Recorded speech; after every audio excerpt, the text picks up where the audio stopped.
Mae One in a Million yn becyn hyfforddi ar sail PowerPoint sydd wedi'i ddatblygu i fodloni'r cymwyseddau dysgu ar gyfer hyfforddiant dementia gwybodus fel yr amlinelldir yn y fframwaith gwaith da. Creuwyd y canllaw fideo hwn gan hyfforddwyr dementia ar gyfer hyfforddwyr dementia ledled Cymru i'ch helpu i barhau i ddarparu hyfforddiant mewn byd Covid-19. Drwy dynnu at ei gilydd rhywfaint o wybodaeth am hyfforddiant rhythwyr a rhannu ychydig o'n profiadau ein hunain, gobeithio y byddwch yn fwy abl ac yn fwy hyderus i hwyluso eich sesiynau hyfforddiant rhythwyr ar-lein eich hun.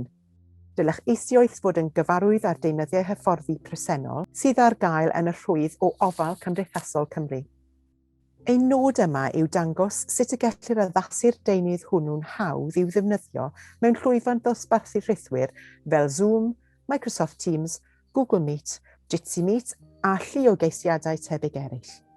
Bod llawer o wahanol gymwysiadau canadleddau rhythwyr, maent oll yn gweithredu mewn ffordd debyg, a gydag ychydig o ymchwil ar-lein, gallwch benderfynu pa ap sydd fwy addas i ddiwallu eich anghenion. Ac ddibenion y fideo hwn byddwn yn defnyddio Zoom, ond cyn i ni barhau, mae'n ofynol i ni eich atgoffa o'r telerau cyfreithio.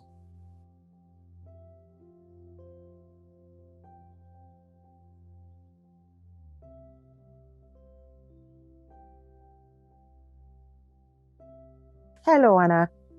Helo, Sarah. Diolch am gytuno i'n helpu. Dwi wedi bod yn ei chael hi'n anodd iawn yn ddiweddar. Paid â phoeni, dwi ti ddim ar ben dy hun. Mae angen i bob un ohonom addasu ffyrdd newydd o wneud pethau, ac rwy'n gwybod pa mor frawychus y gall y syniad o ddarparu hyfforddiant ar-lein fod, pan rydych ond wedi arfer gwneud hynny mewn amgylchedd wyneb yn wyneb. Wrth gwrs, hyd yn oed heb y pandemig, mae angen i ni o higodi ymwybyddiaeth o ddementia. Wrth gwrs, ac mae dal angen i ni ddarparu hyfforddiant yn unol ar fframwaith gwaith da. Dylai neb ystyried hyfforddiant ar-lein yn rhwystyr, mae mwy fel cyfle ehangu eich sgiliau. Rwy'n credu bod y rhan fwyaf o'n hwyluswyr yn ei chael i'n anodd gwybod ble i ddechrau, a sut i wneud y cysylltiadau gorau â phobl mewn amgylchedd rhythwyr. Dwi'n yn un o'r reini. Dwi wedi cael tipyn o brofiad o ddefnyddio Microsoft Teams ac yn amlwg, dwi'n ar Zoom gyda ti nawr, ond dim ond fel cyfranogwr mewn cyfarfodydd y mae wedi bod. Dwi'n gwybod yn iawn beth wyt ti'n meddwl. Pan ddechreuais i, roedd yr un fath, ond yna fe wnes i ychydig o gwythiau fy nheulu ar-lein, ac roedd o'n gwneud hynny wedi fy helpu i ddeall yn iawn sut mae'r feddalwedd yn gweithio. Dwi eriod wedi meddwl amdano fel na. Hyd yn oed i bobl sydd ddim â profiad o gwbl o ryngweithio ar-lein, mae llawer o fideos ar YouTube. Dwi hyd yn oed yn gwybod am rai sefydliadau lleol sy'n cynnig hyfforddiant am ddim. Mae'n debyg bod llawer mwy o adnoddau ar gael i helpu bobl i ddechrau, nag oedd yn wedi sylweddoli. Oes, ond credaf mae un o'r pethau sy'n dychryn pobl y tro cyntaf yw fod bob cymaint o ddewisiadau llwyfan, ac mae hyd yn oed rhaid gweithleoedd yn benodol iawn am yr ap mae'n rhaid iddynt ei ddefnyddio. Felly nid yw pawb yn defnyddio Zoom neu Teams. Y rhan fwyaf o weithiau fodd bynnag, mae'r dewis o blatfform yn ymwneud â dewis personol yr hyfforddwr. Beth am faterion diogelwch? Dwi wedi clywed y gall hynny fod yn broblem. Roedd llawer o problemau hynny wedi digwydd yng nghyfnod cynnar defnyddio llwyfannau fel hyn, ond ers dechrau'r pandemig, cymerwyd llawer o gamau gan y rhan fwyaf o'r ddatblygwyr apiau i wneud eu llwyfannau rhythwyr yn fwy ddiogel. Os oes gennych fynediad at fersiwn busnes neu'r pro o'r llwyfannau hynny, mae hynny hyd yn oed yn well, oherwydd bod hynny'n sicrhau y materion diogelwch gorau. Dwi wedi clywed nad yw rai bobl wedi gallu lawrloetho rai llwyfannau os ydynt yn defnyddio dyfais yn y gweithle. Gall hynny digwydd a gall hynny yn fwy hun fod yn peth cyntaf i atal pobl rhag mynychu sesiwn ar-lein. Yn y rhan fwyaf o achosion, os na allant lawrlwytho'r ap ei hun, gallant barhau i ymuno drwy glicio ar ddolen mae'r hwylusydd wedi danfon allan mewn gwahoddiad e-bost ychydig cyn dechrau'r cyfarfod. Bydd y ddolen yn agor y sesiwn ar-lein ym mhorwr rhyngrwyd y defnyddiwr ei hun, pinnau'n defnyddio Google Chrome neu Safari neu un arall. Felly, mewn gwirionedd, nid oes angen i fynd lawrlwytho unrhyw beth i gymryd rhan, efallai gallu ti ofyn iddyn nhw gorfestru gyda ti cyn y sesiwn, fel dy fod yn gwybod y byddant yn mynychu. Pam mae ti'n dweud fel na, mae ymuno â sesiwn hyfforddiant ar-lein yn swnio mor hawdd a ffordd i'r we. Os ydyn yn ddibrofiad, dyna'r ffordd orau o'i cynnwys. I rhai sydd â dealltwriaeth fwy technegol, gall cael yr ap wedi lawrlwytho i roi'n manteision ychwanegol iddynt, megis roi'r cyfarfod yn ei calendrau awtomatig. Ond pa bynnag lwyfan y byddwch yn dewis yn y pen draw, dylai ti roi cynnig arni yn gyntaf i ddod i ddeall y peth. Cofia yna fydd pawb yn gweld y sesiwn fel wyt ti, efallai bod ti ar yr ap ei hun, ond efallai bod nhw ar borw'r gwe, neu hyd yn oed yn ymuno o'i ffonio'n symudol. Felly, gallai profiad o'r sesiwn fod ychydig yn wahanol. Y mwyaf cyfforddus rwy ti gyda'r system, yr hawsaf fydd i ti gefnogi eraill os ydych yn cael problemau.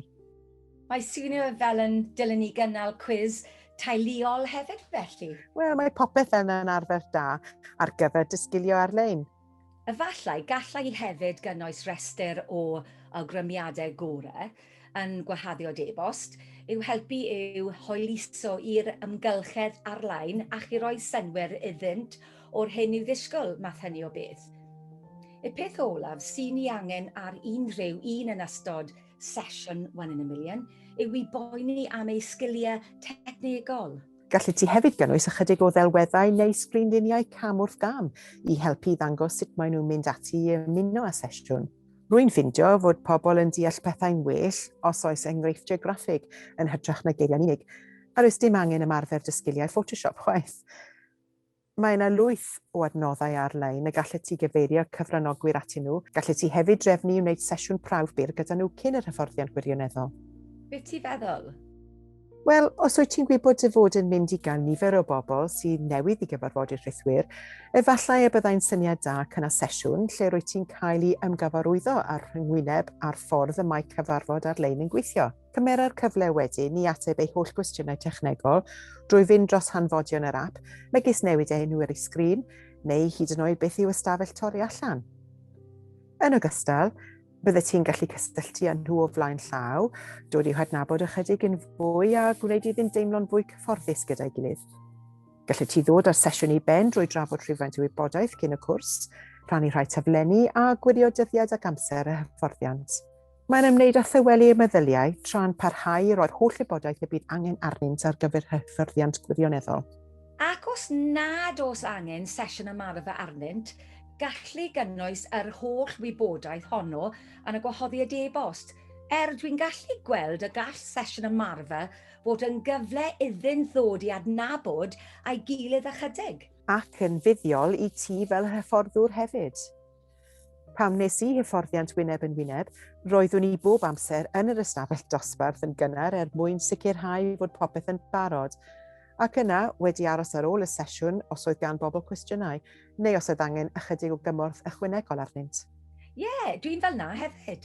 Felly pam ddylai'r amgylchedd rhythwyr fod yn wahanol, mae'r sesiwn brawf yn meddwl gallet ti gysylltu â'r cyfranogwyr a'i cael yn gyfarwydd ar ffordd y byddet ti'n darparu'r hyfforddiant. Gwna'n siwr fod pawb yn teimlo'n gyfforddus yn y gofod rhythwyr, hyd yn oed os ydynt yn ymuno i'w cegin. Gwna'n siwr bod pobl yn gwybod y gallant gael diod wrth law ac y byddet i'w awgrymu seibiant pan fo angen. Ac mae gan Zoom er enghraifft lawer o offer i'ch helpu, fel sgyrsiau testyn preifat 1 y gall cyfranogwyr ei ddefnyddio os oes angen. Dangosai iddyn nhw sut i ddod â'r sesiwn i ben ar eu pennau hunain. Drwy wneud hynny, gall unrhyw un sy'n dymuno aros ymlaen ar ôl i'r gweddill adael drafod unrhyw faterion sydd ganddynt, ac yn bendant rhaid sôn am reol tŷ Chatham. Beth yw rheini? Wel, yn syml, mae'n rheol a ddefnyddir ledled y byd, ond mae'n arbennig o berffaith ar gyfer cyfarfodydd ar-lein sy'n helpu i greu amgylchedd dibynadwy. Mae'r rheol sy'n annog trafodaeth agored ag onest ac sy'n caniatáu i gyfarnogwyr fynegu barn nad yw o reidrwydd yn rhai y mae'r sefydliad yn rhannu. Drwy annog deialog onest, mewn man diogel, bydd pobl yn teimlo'n rhydd i ddweud beth bynnag gymaint yn meddwl neu'n teimlo, ac y gellir defnyddio gwybodaeth o'r trafodaeth y tu allan i'r sesiwn, ni ellir ei phriodoli i unrhyw unigolyn. Dwi'n gallu gweld y byddai wedi gwneud popeth o fewn fy ngallu, drwy wneud fel hyn i helpu cyfranogwyr i deimlo mor cyforddus a posibl mewn amgylchedd gall fod yn newydd iddyn nhw. Mae pawb yn wahanol a chi'n belled wyt ti'n sensitif i'r hynny, rwy'n siwr y byddet ti'n gallu gwneud y gofod dysgu rhythwyr mor ddelfrydol a phosibl iddynt. Efallai byddet ti'n cyflwyno 1 in a Million ar ben dy hun, neu gyda hylusydd arall. Os wyt ti'n gweithio gyda rhywun arall, cofio cydlennu gyda nhw cyn yr amser a dilyn ni fyny â nhw wedyn. Cofio dy fod eisoes yn meddu ar sgiliau hyfforddi effeithiol. Felly, jyst fel gyda sesiynau ystafell dosbarth, edrych a bob amser ar werthusiad o'r cwrs neu adborth y cwrs a chymryd amser yn ddiweddarach i fyfyrio ar y hyn gallet ti wneud mwyn gwneud y sesiwn nesaf yn well i'r cyfranogwyr. Falle, gallai i hefyd ddechrau sesiynau agor ystafell cyn yr amser i rai sydd ychydig yn gynnar. Dwi'n gwybod mod i wedi bod mewn sefyllfaoedd lle dwi wedi bod yn ystod mewn ystafell aros ac wedi bod yn hollol ansicr a dwi wedi yn y lle iawn. Ond gallet ti roi cyfarchiad yn yr ystafell aros i dywelu meddwl pobl eu bod yn union lle ddylent fod a dy fod am ddechrau sesiwn cyn bo hir. Os yw'r app yn derbyn, defnydd graffig neu logo hefyd, gallai hynny hefyd helpu nodi'r sesiwn i'r rhai sydd cyrraedd yn gynnar. Felly, beth am redeg y sesiwn ei hun? Unrhyw awgrymiadau a sut i'n dilio ar sgwrsiau, dwi'n pryderu mai rai sy'n fyw cyfforddus am gamra fydd y unig rai sy'n cynnig unrhyw drafodaeth. Mae hyn yn gyffredin â phob cyfarfod ar-lein. Mae rhai pobl bob amser yn cymryd rhan weithredol, tra bod yn well gan eraill eistedd yn ôl a gwylio. Allet ti ddim gorfodi pobl i gymryd rhan, ond mae yna bethau gallu ti'n wneud i helpu i'w cynnwys yn y sesiwn. Mae llawer o lwyfannau wedi cynnwys emojis ymateb, y gall cyfranogwyr ddefnyddio i ddangos eu cytundeb neu eu bwriadau.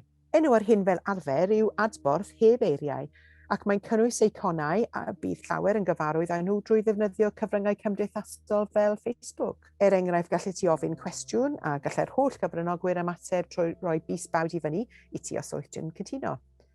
Yn Zoom, mae'r ymatebion hyn yn aros ar y sgrin am 5 eiliad. Hefyd, gall cyfranogwyr sy'n dymuno dweud rhywbeth, os nad ydynt efallai'n cael y cyfle i gyfrannu, glicio ar y botwm codi llaw, ac ar ôl hynny gallet ti alw arnynt i siarad. Cofiwch os ydych am ddefnyddio'r ymatebion hyn, rhaid i ti ei galluogi yn y sesiwn yn cyfarfod cyn amser.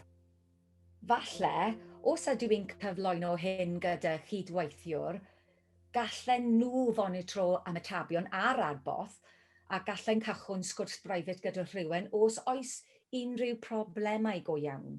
Yn bendant, gellir cyfeirio sgwrs at bawb, fel os ychydig yn rhannu dogfen enghraifft, neu gellir ei chyfeirio at gyfranogwr penodol drwy sgwrs breifat. Gall cyfranogwyr hefyd adael cwestiynau neu sylwadau yn y sgwrs i ti ystyried, neu efallai y byddent am ehangu ar bwynt a godwyd, ond heb fynegu hynny ar lafar.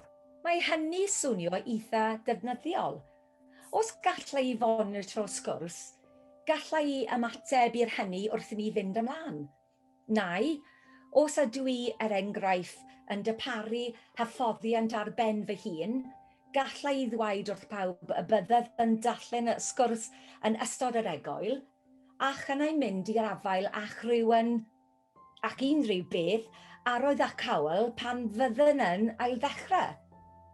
Ond fyddw i ddim eisiau'r sgwrs tynnu sylw gormod, felly efallai y byddwn well gosod rai rheolau sylfaenol o dechrau.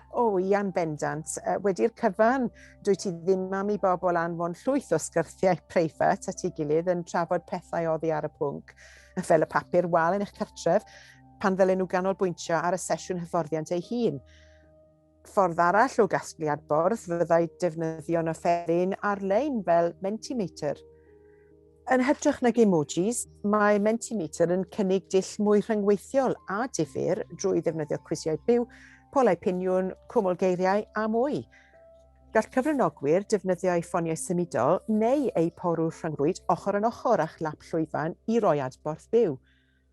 Mae'n cymryd ychydig o sefydlu cyn amser ac mae cost gan ei fod yn offeryn trydydd parti, ond gall fod yn effeithiol iawn o ran annog cyfranogiad ac ymgysylltu. Mae hynny swnio ychydig yn ormod i fi ar y cychwyn, ond gallai fod yn wych unwaith y byddai'n teimlo fwy hyderus am ddarparu y hyfforddiant ar-lein. Wel, mae gan Zoom yn ogystal â rhai llwyfannau eraill y gallu bleidleisio fel rhan o'r rhaglen. Unwaith eto, efallai y bydd angen i ti sefydlu hyn cyn yr amser, ond gall barhau fod yn arf effeithiol i gasglu adborth mwy cymhleth. Allet ti ddweud mwy wrth am ystafelloedd torri allan y sut y gallai ddefnyddio nhw? I bobl sy'n ffeindio cyfarfodydd Zoom eisoes yn eithaf brewchus, wel, gall syllu ar sgrin llawn wynebau eu gwneud yn amhosib i gael unrhyw beth allan ohonynt. Gallai ystafelloedd torri allan fod yn ateb gan ei bod yn darparu lle i grwpiau llai i ganolbwyntio mwy ar y pwnc penodol, ac mae gan pawb fwy o gyfle i gyfrannu. Rwy'n meddwl bod grŵp ystafell dorri allan o 2 i 5 o bobl sy'n gweithio orau, gan ddibynnu ar faint o gyfranogwyr cyffredinol sydd gen ti, digon bach i'w cynnwys, ond yn ddigon mawr i drafod syniadau mewn sgwrs rwydd. Felly gallai enghraifft ei rannu ystafelloedd torri allan a ddweud, yn y sesiwn egol 15 munud hon, treialwch 5 munud yn trafod y pwnc, 5 munud yn cynnig atebion ac yn 5 munud yn trefnu eich trafodaeth mewn i rhywbeth yn gallwch ei foed o ôl i'r prif grŵp. Ac wrth iddynt wneud hynny, gallai fod yn darllen y sgwrs o gynharach na'n trafod unrhyw faterion gyda cydweithiwr. Gallai ti hefyd ymweld â phob un o'r ystafelloedd torri allan yn ei tro i weld sut mae pethau'n mynd, i gynnig unrhyw gymorth neu i ysgogi trafodaeth os yw'r grŵp yn cael anasterau, gan gynnwys aros ar y pwnc dan sylw. Cofia, ei bod yn ystafelloedd torri allan, na fydd gan fynediad i'r brif ystafell gyfarfod neu rannu sgrin, felly os bydd angen iddynt gyfeirio at rhywbeth rwy ti wedi bod yn dangos iddynt, gallai ti gynnig ei bod yn cymryd llun ohono ar ei ffoniau symudol, ei sgrifennu i lawr, neu gallai ti ddarparu copi iddynt fel taflen cyn iddynt dorri allan. Gallwch ddarlledu neges a fydd yn ymddangos ar ei sgriniau torri allan ynghyd â chloc cyfri lawr ar 1 neu 2 funud cyn i chi ddymuno iddynt dychwelyd i'r prif sesiwn. Mae hyn yn rhoi cyfle iddynt orffen trafodaeth ac unwaith yda'r cyfri lawr i ben, byddent yn dychwelyd i'r brif sesiwn yn awtomatig. Mae ganddynt hefyd yr opsiwn o ddychwelyd eu hunain, felly gwnewch yn siŵr eich bod yn y brif sesiwn pan fyddwch yn anfon y darllediad. Roeddwn i'n meddwl y gallai ystafell dorri allan fod yn lle perffaith ar gyfer gweithgaredd torri a. Oherwydd mewn grŵp mwy, gallai fod yn rhy gymleth i'w drefnu. Yn yr ystafell ddosbarth, wi wedi ddefnyddio gweithgaredd nodau wedi cyflawni, ac dwi'n meddwl na fyddai'r un broblem i'w addasu i'r ymgylchedd rithwyr. Dwi'n ei hoffi oherwydd i ffocws cadarnhaol yn benodol y cyflawniadau'r person, ac y gallai'r nodau cychwynnol fod y gwbl wahanol. A falle y bydd rai bobl yn gweld bod ganddynt ddiddordeb hefyd mewn cyflawni'r un nod ac y mae person arall yn y grŵp wedi cyflawni. Felly, gallai ddweud, helo, Anna ydw i, ar wythnos hon cynhalu eis fan gwiz Zoom gyntaf. Gallai hynny wedyn ysbrydoli rhywun arall i fod eisiau gwneud yr un peth, ac gallai trafodaeth godi yngling y sut y bythau cyflawni nod hwnnw'n gwneud iddynt deimlo, neu o ble y gallent fynd o'r fan honno. O ran ymwybyddiaeth o ddementia, gallwn ni ddweud, helo, fi yw Anna, ac roedd gan fy mam-gu dementia flasglwaidd, mwyn codi pwnc penodol sy'n gysylltiedig â'r hyfforddiant. Yn mi byddai'n rhaid i ti fod yn ymwybodol efallai na fydd rhai pobl yn croesawu trafodaeth am bwnc anodd yn yr un modd ac y gallen sôn am gyflawniad. Mae dementia yn bwnc emosiynol iawn ac efallai y bydd rhai cyfranogwyr eisoes yn cael trafferth gydag emosiynau dwfn drwy hyd yn oed fynychu'r hyfforddiant ar-lein. Mae hwn yn wir. Dwi'n credu bod yn hawdd adnabod hynny wyneb yn wyneb pan bydd rhywun yn cael trafferth ac efallai y bydden nhw'n fwy o her gwneud hynny mewn goffod rithwyr. Falle byddwn ni'n rhaid i mi rhoi mwy o sylw i iaith y corff, sydd mae ynegolion ymateb i'r sesiwn ac yn ymddwyn yn gyffredinol. Byddai pob pinion a fyddai'n fy ngalluogi i wirio gyda phobl o bryd i'w gilydd yn beth ddyddiol iawn. A dwi'n gallu gweld hefyd y ffantais o ddefnyddio'r sgwrs fel ffordd i gyfranogwyr rhannu eu meddyliau, heb dynnu sylw oddi ar y brif sesiwn. Efallai bydde ti am gael rhywfaint o wybodaeth wrth law mwyn cyfeirio pobl i gael cymorth pellach os oedd angen. Trio gofio i drin yr amgylchedd rhythwyr fel rwy ti'n trin yr ystafell dosbarth. Fel yr hwylusydd, bydd angen i ti benderfynu ar y ffordd orau o gyflawni 1 in a million mewn byd rhythwyr mewn ffordd sy'n diwallu anghenion dy gyfranogwyr. O ran elfennau penodol o 1 in a million, allan ni edrych ar rai enghreifftiau o sut i'n gallu gyflwyno'r cynnwys hwnnw drwy llwyfan fel Zoom? Wel, yn gyntaf, nid oes fwrdd gywir o ddarparu hyfforddiant ar-lein. Y cyfan gallaf wneud yw cynnig awgrymiadau. Ar wahân i'r amcanion dysgu penodol sydd yn y pecyn gwybodaeth, ti sy'n gyfrifol am sut wyt ti'n dewis ei ddangos mewn amgylchedd ar-lein, ond y mwyaf creadigol gallai ti fod, y mwyaf cyfoethog fydd y profiad i dy gyfranogwyr. Ie, dwi'n dechrau gweld hynny. Wel, os nad wyt ti'n gwneud sesiwn brawf, sleid gyntaf cyflwyniad 1 in a million yw'r lle amlwg i groesawu pawb a mynd drwy'r rheolau cyffredinol ar gyfer cadw tŷ a rheolau sylfaenol y sesiwn. Cofio gynnwys popeth rydym wedi siarad amdano'n gynharach o reol tŷ Chatham i ddisgwyliadau cyffredinol ystafelloedd torri allan, y rheolau o amgylch y sgwrs a phryd i osod yr amser priodol ar gyfer egwyl. Mae'n debyg y bydde ti am i'r gyfranogwyr gyflwyno'i hunan hefyd, ond bydd sut rwyt ti'n dewis gwneud hyn yn dibynnu ar ba mor dda mae'r grŵp yn adnabod ei gilydd a maint cyffredinol y grŵp. Gallu ti gadw cyflwyniadau tan y sesiwn egwyl gyntaf, ond rhaid deall pryd i ddefnyddio'r ystafelloedd torri allan yn effeithiol. Gall mynd i fewn ac allan ohonynt bob 5 munud tynnu sylw pawb pan ddylai'r nod ymwneud â sicrhau cydbwysedd o wahanol ddulliau ymgysylltu. Enghraifft, mae llawer o wahanol ffyrdd y gallu ti ymgysylltu â chyfranogwyr pan fydd y cwestiwn beth ydych chi'n ei gweld yn cael ei ofyn wrth edrych ar ddelwedd benodol. Gallai pobl deipio ateb yn y sgwrs, gweiddi ateb, neu gallent ysgrifennu gair ar ddal i fyny i'r camera. Gallu ti hyd yn oed ddefnyddio offeryn fel Mentimeter i helpu greu cwmwl geiriau neu bôl piniwn. Mewn rhai achosion, gallai pôl piniwn syml ie neu na weithio, neu gallu i waed un mwy cymleth yn dibynnu ar y cyfeiriad dwi'n am fynd iddo. Falle, gallai ofyn am ymateb gan pobl i nodi a ydynt eriod wedi clywed am y droddion sydd wedi restr ar y sleidiau, neu gallent nodi drwy emojis a ydynt yn gytuno bod y temau hynny'n dderbyniol, neu ddim. Os oeddwn i am ymchwilio ymhellach, i ymateb rhywun yn fwy manwl, gallai ofyn yn unigyrchol i un neu ddau o'r gyfranogwyr ehangu ar ymatebion. Yn wir, gall sesiwn egwyl 5 munud fer weithio'n dda yma hefyd, os y nod yw annog trafodaeth ac yna bwydo meddyliau a syniadau nôl i'r prif grŵp. Neu, falle bydde ti am aros am y sleid i roi amser i gyfranogwyr fyfyrio ar y cwestiwn a symud ymlaen wedyn.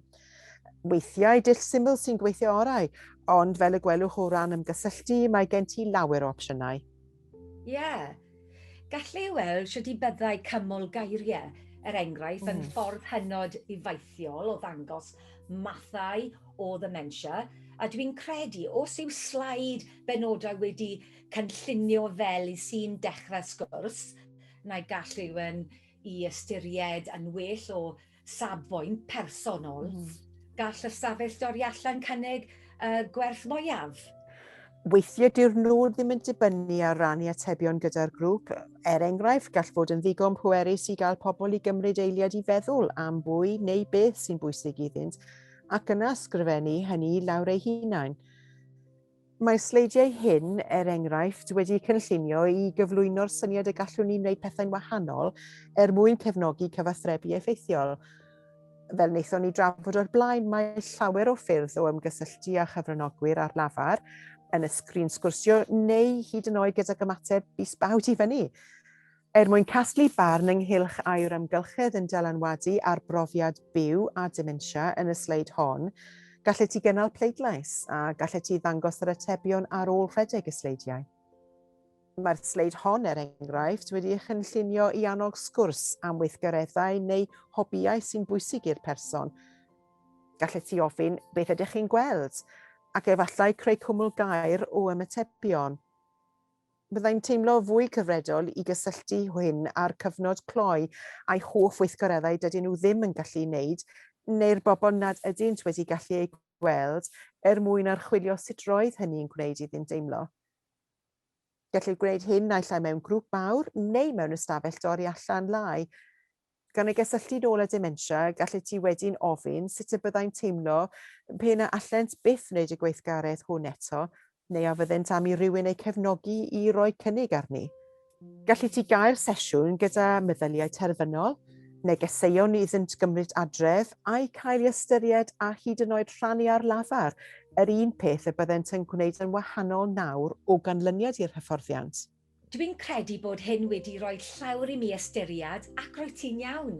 Mae cymaint o wahanol ffyrdd gallai ymgysylltu â chyfranogwyr ar-lein mwyn darparu 1 in a million yn effeithiol. Rwy'n falch iawn bod ti'n teimlo'n fwy hyderus, Anna, a phob lwc gyda'r sesiwn hyfforddi ar-lein gyntaf lwyddiannus.